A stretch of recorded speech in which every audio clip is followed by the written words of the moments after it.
संध्याकालीन नमस्कार आप सभी मित्रों को। मित्रों में आप सभी की मित्र लक्ष्मी, आप सभी का बहुत बहुत मैं स्वागत करती हूँ अपनी इस छत बगिया में। फ्रेंड्स, आशा करती हूँ कि आप सभी बहुत अच्छे से होंगे, स्वस्थ होंगे, मस्त होंगे। तो फ्रेंड्स जी हाँ, बिल्कुल आज आपसे इसी मोगरे के विषय में मैं बात करने वाली हूँ। फ्रेंड्स, ये है मोगरा, जिसे कि जैस्मीन भी कहा जाता है।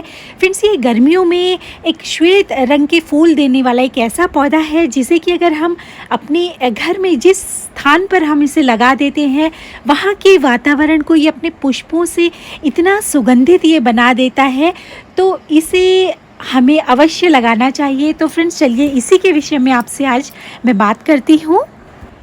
और फ्रेंड्स, आपको ये भी बता दूं कि मेरे इस मोगरे में दूसरी बार की इस सीज़न की ये फ्लावरिंग है। फ्रेंड्स, तो मैंने कैसे इतनी अनगिनत मात्रा में इसमें कलियों को मैंने प्राप्त किया है, तो चलिए वही सब कुछ आपसे साझा मैं करूँगी। उससे पहले एक विनती है आप सभी मित्रों से कि अगर आपको मेरी शेयरिंग्स पसंद आती हो तो आप मेरे चैनल को ज़रूर लाइक, सब्सक्राइब और शेयर करना बिल्कुल ना भूलें। और फ्रेंड्स, बेल आइकन को ज़रूर आप प्रेस करें ताकि मेरी आने वाली नोटिफिकेशंस आपके पास बिल्कुल समय पर पहुँचे।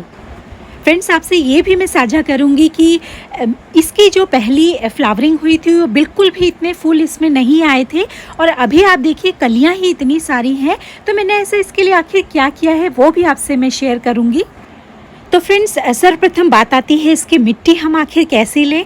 तो फ्रेंड्स, बहुत ही हैवी फीडर ये प्लांट है, इसको बहुत अच्छी मात्रा में इसको पोषक तत्व चाहिए। तो उसके लिए हम जो मिट्टी इसकी लेंगे उसमें फ्रेंड्स जो मैंने लिया है, तो इसमें 50% मैंने इसमें गोबर लिया है। उसके साथ ही फ्रेंड्स 15% तो मैंने इसमें रेत ली है, और 30% जो मैंने लिया है वो गार्डन सॉइल ली है। उसके साथ ही 5% मैंने इसमें कोकोपीट की मात्रा भी ली है। फ्रेंड्स, तो फ्रेंड्स इस तरह की मिट्टी अगर हम इसके लिए बनाएंगे तो इस तरह का रिज़ल्ट आपको भी देखने को बिल्कुल मिल सकता है। फ्रेंड्स, पहले मेरा ये 10 इंची के प्लांटर में लगा हुआ था पिछले वर्ष। तो मैंने इसके लिए इस पौधे की मैंने इसकी बढ़त देखी, तो मुझे ऐसा लगा कि इसको और बड़ा प्लांटर देना चाहिए। तो पौधे की ग्रोथ को देख करके, उसके साइज़ को देख करके ही उसे हमें प्लांटर प्रोवाइड करना चाहिए। तो इसीलिए मैंने इसे 12 इंची में मैंने शिफ्ट किया। तो वो काम मैंने किया था फरवरी में।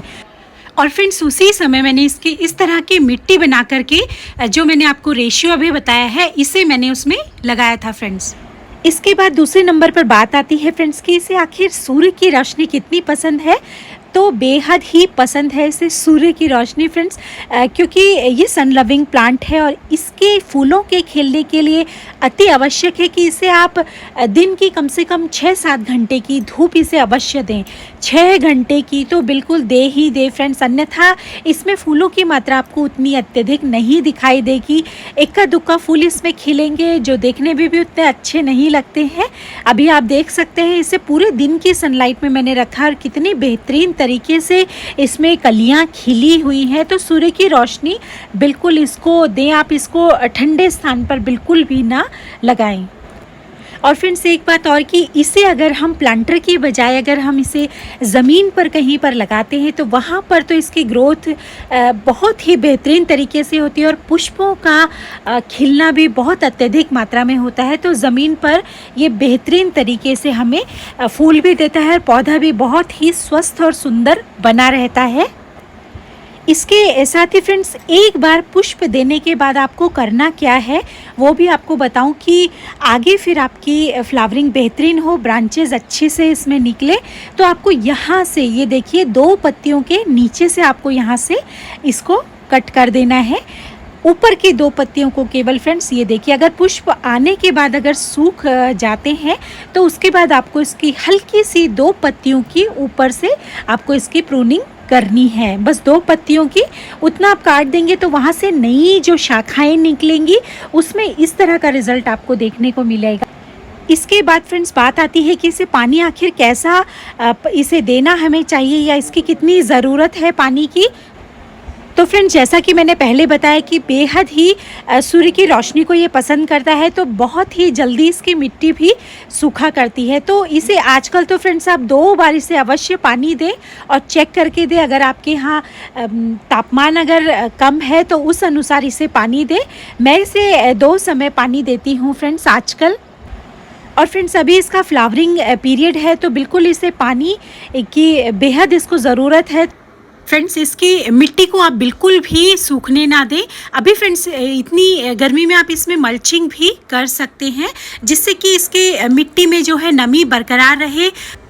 इसके बाद फ्रेंड्स, आपको करना ये है कि अपने गमले को आपको चेक करना है कि उस पर आखिर कोई खरपतवार तो नहीं उगी है, क्योंकि फ्रेंड्स ये खरपतवार हमारे पौधे की जो गति होती है उसको प्रभावित करती है। हम जो भी न्यूट्रिशन इसको देते हैं तो ये सभी एब्जॉर्ब ये कर लेते हैं, तो इन सभी को हमें हटा देना चाहिए गुड़ाई के माध्यम से। फ्रेंड्स, मैंने इसीलिए अभी रखा है कि मुझे आप सभी को ये दिखाना था, तो इसीलिए मैंने वीड्स को नहीं हटाया है। तो आप सभी के सामने मैं इसे हटा रही हूँ। इस तरीके से फ्रेंड्स, हमें इसकी मिट्टी से जितनी भी खरपतवार है उसे हमें निकाल देना चाहिए गुड़ाई के माध्यम से।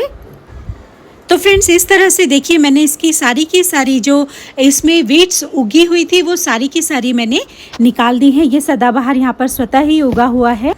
इसके साथ ही फ्रेंड्स, बात आती है कि फर्टिलाइज़र आखिर हम इसे कैसा दें जिससे कि इतनी बेहतरीन इसमें जो कलियां इसने निकाली हैं। तो फ्रेंड्स, मैंने जो इसे फर्टिलाइज़ किया है मैं वही आपसे साझा करूंगी। तो देखिए, मैंने 2 तरह के फर्टिलाइज़र इसको दिए हैं। तो चलिए मैं आपको बताती हूँ फ्रेंड्स। इसमें है वर्मी कंपोस्ट, और उसके साथ ही फ्रेंड्स मैंने चाय की पत्ती इसमें ली है, जो फ्रेंड्स टी कंपोस्ट है कि घर में यूज़ की हुई चाय की पत्ती होती है, उससे मैंने ये खाद घर में बनाई है। उसके साथ ही मैंने इसमें लिया है पोटाश। तो अगर आप पोटाश ना भी ले तो चलेगा फ्रेंड्स, आपके पास वर्मी कंपोस्ट और उसके साथ चाय की पत्ती की खाद हो तो आप ये दोनों ले सकते हैं। तो फ्रेंड्स, चाय की पत्ती की जो कंपोस्ट है उसके फ़ायदे आपको बता दूं कि इसमें carbon, hydrogen, phosphorus, nitrogen, potash ये सभी भरपूर मात्रा में पाया जाता है। उसके साथ ही फ्रेंड्स, वर्मी कंपोस्ट जो मैंने लिया है उसमें नाइट्रोजन, सल्फर और पोटाश भरपूर मात्रा में पाया जाता है। तो फ्रेंड्स, ये जो खाद मैंने दोनों ली है ये इस पौधे की बढ़त को तो प्रभावित करेंगे ही, उसके साथ साथ फ्रेंड्स इसकी फ्लावरिंग के लिए भी बेहद ही महत्वपूर्ण है ये खाद। क्योंकि फ्रेंड्स, ये जो चाय की पत्ती की खाद है ये मैंने घर की चाय की पत्ती से ही बनाई है।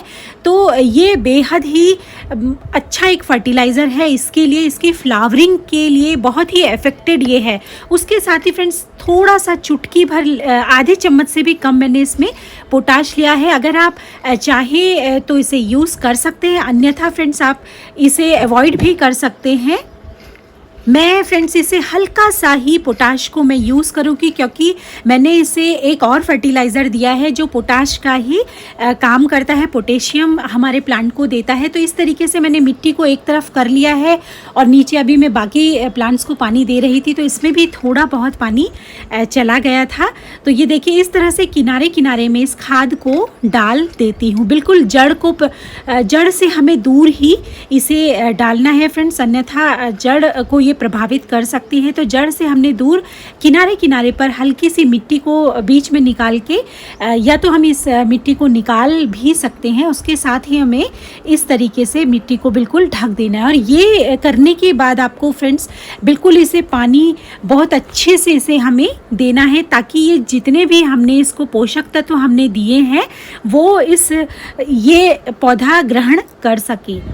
इसके साथ ही फ्रेंड्स, दूसरा जो फर्टिलाइज़र आप यूज़ कर सकते हैं वो है केले के छिलके का बना फर्टिलाइज़र। जो फ्रेंड्स आप घर में केले लाते हैं उसके जो छिलके होते हैं उसको आप पानी में डुबा करके रख दें लगभग 1 सप्ताह तक। उसके बाद जो आपका फर्टिलाइज़र लिक्विड फॉर्म में उसमें से निकलता है उसमें फ्रेंड्स बेहतरीन मात्रा में potassium, vitamin A, calcium, magnesium अच्छी तरह से पाए जाते हैं, जो कि इस पौधे की फ्लावरिंग के लिए बेहद ही महत्वपूर्ण होते हैं और बहुत ही अच्छा रिजल्ट इस पर देते हैं।